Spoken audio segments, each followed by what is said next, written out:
man named Joseph Brusky the other day tweeted us this picture from the Overpass Light Brigade in Wisconsin. The Overpass Light Brigaders spelling out unlearn racism in the night on the overpass. We put that picture that he sent us up on our blog. This one, too, a protest, look at this, a protest license plate from Virginia.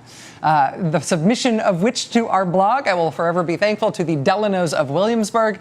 They put Virginia with a Y, actual license plate, on their actual car in protest of Governor Ultrasound's policies affecting the lady people of Virginia.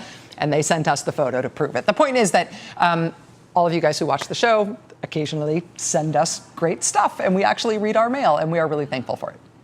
A few weeks ago in our inbox, we found a letter and some pictures from California.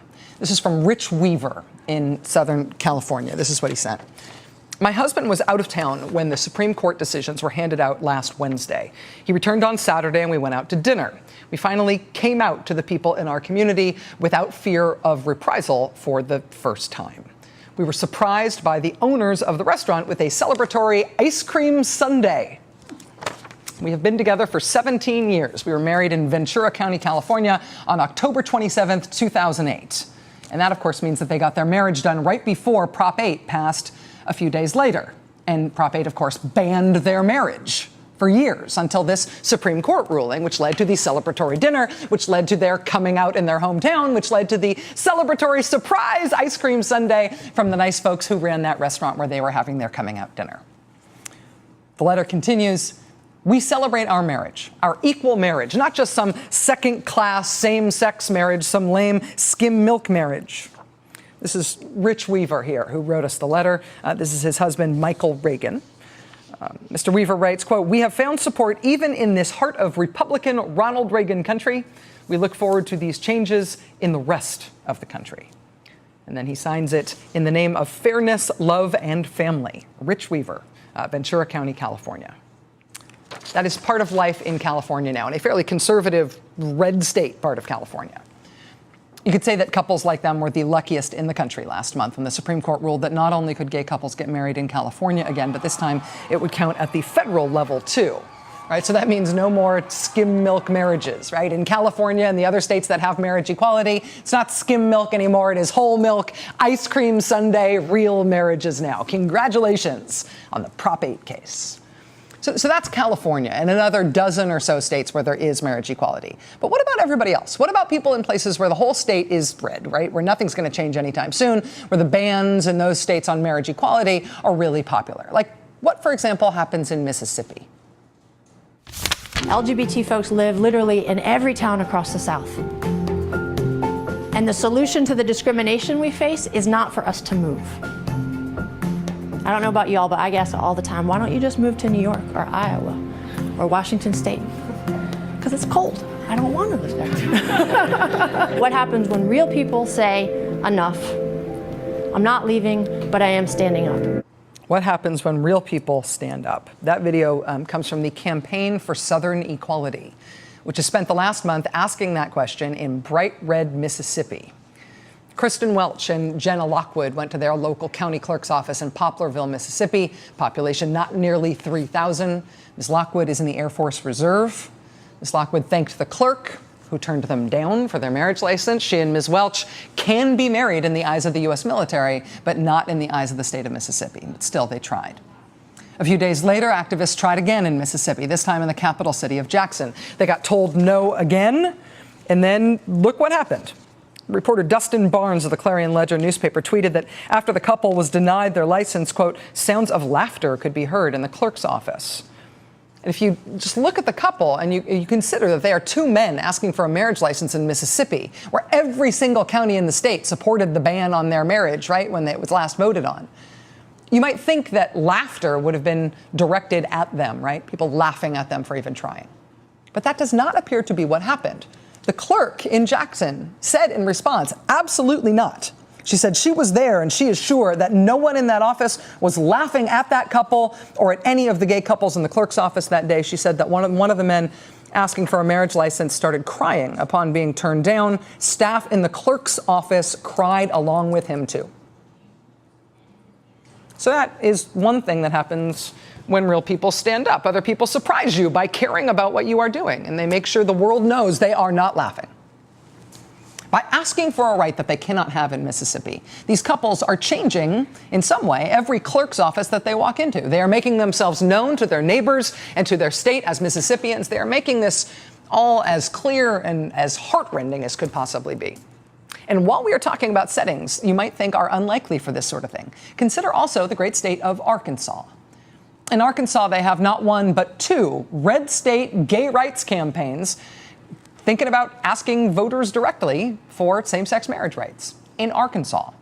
After the Supreme Court ruling last month in Windsor, where the court said the federal government could not single out gay couples for stigma and disadvantage.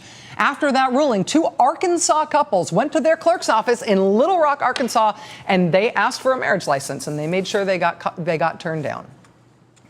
Rita Jernigan, she is the taller one here. She retired from the Little Rock schools after teaching math for almost 30 years.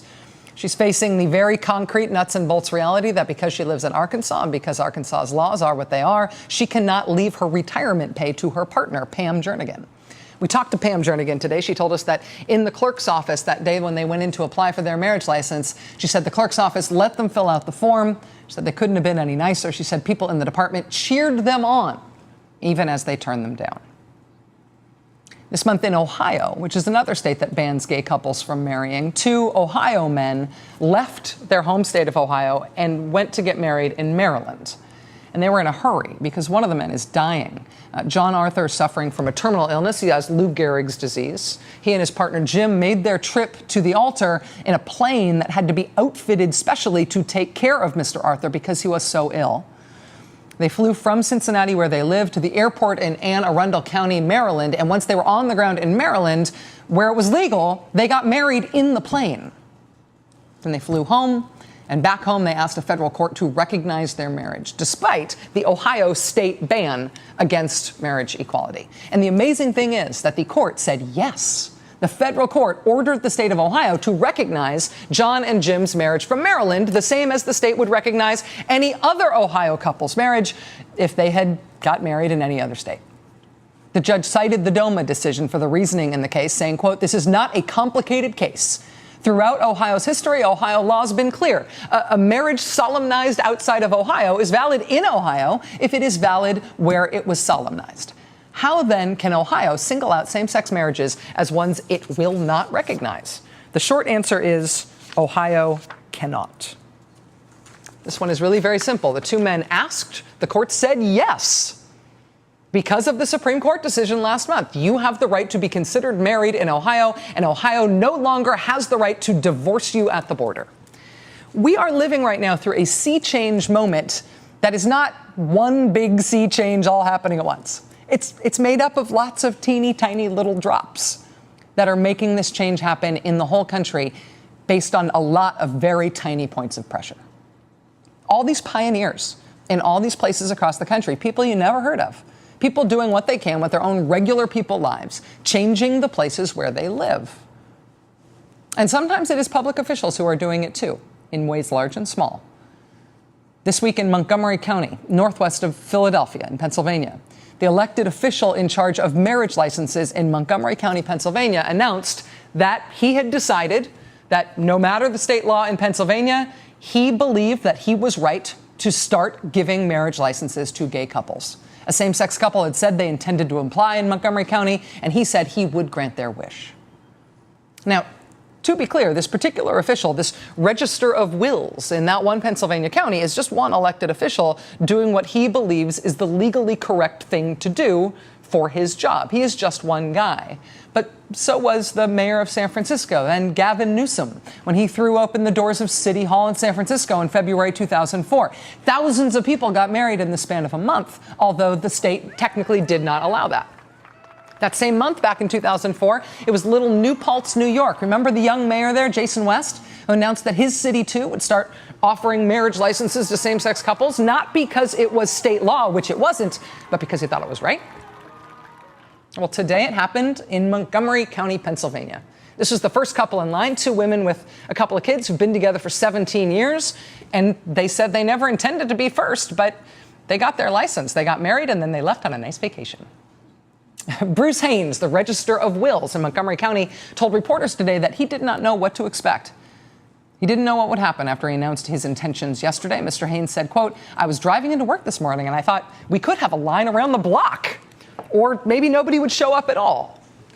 We can tell you tonight that Mr. Haynes issued 5 marriage licenses to same-sex couples today in Pennsylvania, and he made a great lot of history in doing so.